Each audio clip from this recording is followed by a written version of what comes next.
2 अप्रैल 2024 को बीजापुर जिले के गंगालूर थाना क्षेत्र के कोरचोली के जंगलों में पुलिस और माओवादियों के बीच बड़ी मुठभेड़ हुई। इस मुठभेड़ में 13 माओवादियों को मार गिराया गया।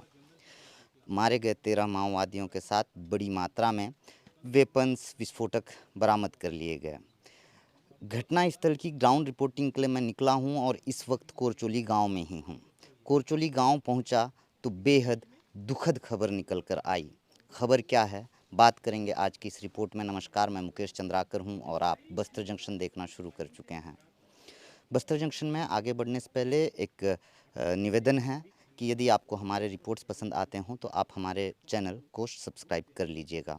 दरअसल मैं इस वक्त कोरचोली गाँव में हूँ। कोरचोली में हुए उस एनकाउंटर की ग्राउंड रिपोर्टिंग करने पहुंचा हुआ था, तो यहाँ एक दर्दनाक खबर मिली मुझको।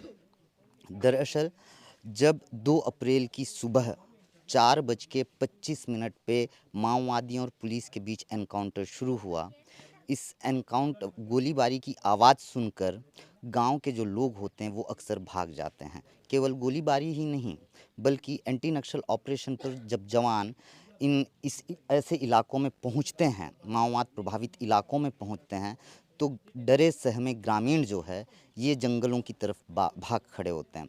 इसके पीछे वजह ये है कि जवान जब इस इलाके में एंटी नक्सल ऑपरेशन पे पहुंचते हैं तो इन ग्रामीणों के साथ मारपीट करते हैं, माओवादियों का लोकेशन पूछते हैं, माओवादियों के बारे में जानकारी इकट्ठा करने के लिए इनके साथ मारपीट की जाती है, जिस वजह से ये डर कर जंगलों की तरफ भाग खड़े होते हैं।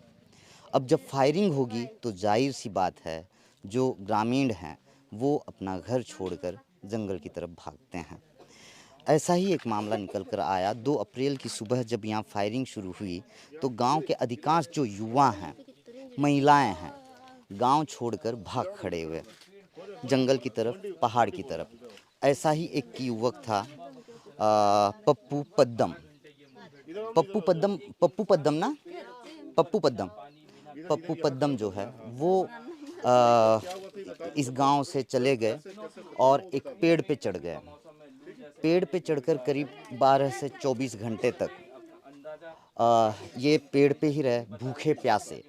और इसके बाद जो है वो गर्मी की वजह से इन्हें चक्कर आया, जैसा कि ग्रामीण बता रहे हैं कि पेड़ में चढ़े हुए थे, इन्हें चक्कर आया।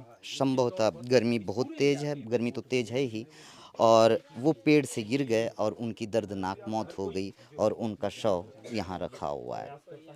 ऐसे हालात निर्मित हो चले हैं बस्तर के जंगलों में। पुलिस को भले ही बड़ी कामयाबी हाथ लगी है, लेकिन सरकार और जनताना सरकार के बीच चल रहे इस युद्ध में ये निर्दोष आदिवासी हर रोज़ मारे जा रहे हैं। जनताना सरकार और सरकार के बीच चल रहे इस युद्ध में कई निर्दोषों की अब तक मौत हो चुकी है। मौतों का सिलसिला थमने का नाम नहीं ले रहा है। बेहद ज़रूरी है कि सरकार और जनताना सरकार को एक टेबल में बैठकर इस गंभीरतम मुद्दे पे चर्चा करना चाहिए, क्योंकि दोनों ही ये कहते हैं कि वो आदिवासी हितैषी हैं, इन लोगों के हितैषी हैं, इन नागरिकों के हितैषी हैं। तो जब आपको इन नागरिकों की इतनी ही चिंता है, इतनी ही फिक्र है, तो आपको एक टेबल में बैठ के बात करना चाहिए। हालांकि सूबे में सत्ता परिवर्तन के बाद सूबे के गृह मंत्री, उप मुख्यमंत्री विजय शर्मा ने सीधे तौर पर माओवाद संगठन से अपील की है कि यदि आपको टेबल में बैठकर वार्ता करने में किसी तरह की कोई समस्या है तो आप वर्चुअल मीटिंग भी हमारे साथ कर सकते हैं। मगर माओवाद संगठन द्वारा शर्तें रखी जा रही हैं। सशर्त शर्त के साथ माओवाद संगठन वार्ता करना चाह रहा है। शर्तें भी कैसी हैं? शर्त ये हैं कि अगले 6 माह तक नए पुलिस कैंप स्थापित ना किए जाएं, पुलिस कैंप से जो जवान एंटी नक्सल ऑपरेशन पर निकलते हैं वो ना निकलें।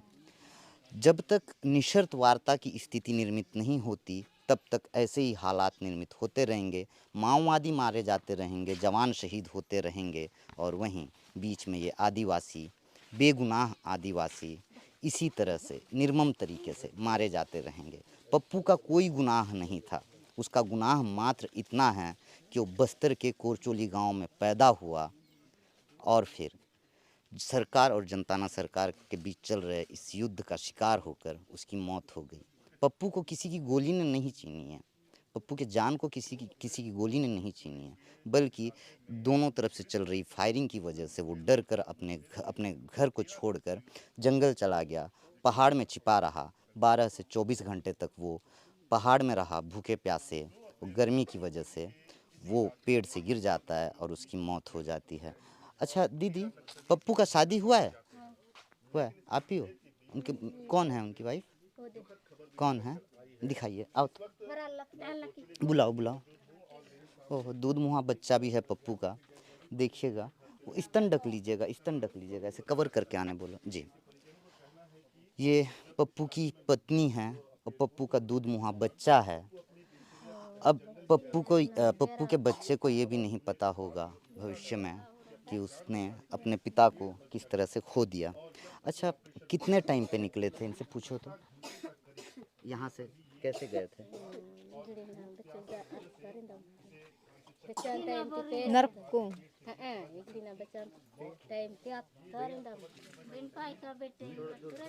जी। नरको मत नरकोमत्तोर। चार कहाँ गए थे? यहाँ से कितना दूर गए थे? हाँ, यहाँ से 1.5 घंटा। अच्छा। ಅದು ಪೈರಿನ ಪೈ ಬೇರೆ ಬೇರೆ ತರ್ಗದೆ ಬೇರೆ ಸಿನಲ್ಲ ಅದು ಬೇರೆ ತೇದ್ತಿನ ಹತ್ತರ ಅಂಜಿನಲ್ಲಿ ಮರತೆ ತರ್ಗಿನಲ್ಲ ಲಾಯಿ ಬೆನ್ನು ಊರ್ತಿ ಮತ್ತೆ ಲಾಯಿ ಕಚ್ತ ಬೇಲಾಸ್ ತರಿಂಜ ಯಾರ್ದರ್ಕು ಡೋಳದರ್ಕು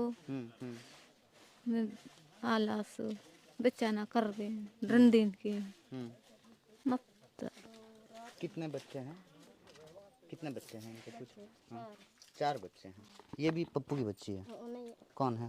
और एक ये वो ये कब गया बच्चा, था जंगल? ये भी है, बड़ा वाला है। पढ़ता है? पढ़ते हो बेटा आप? हिंदी वाइता? हिंदी वाइता? बाबू। चलो मुकेश। तो पप्पू के 4 बच्चे हैं और पप्पू की अब मौत हो चुकी है। इस घटना का असल जिम्मेदार कौन है, आप ही कमेंट कर हमें ज़रूर बताइएगा।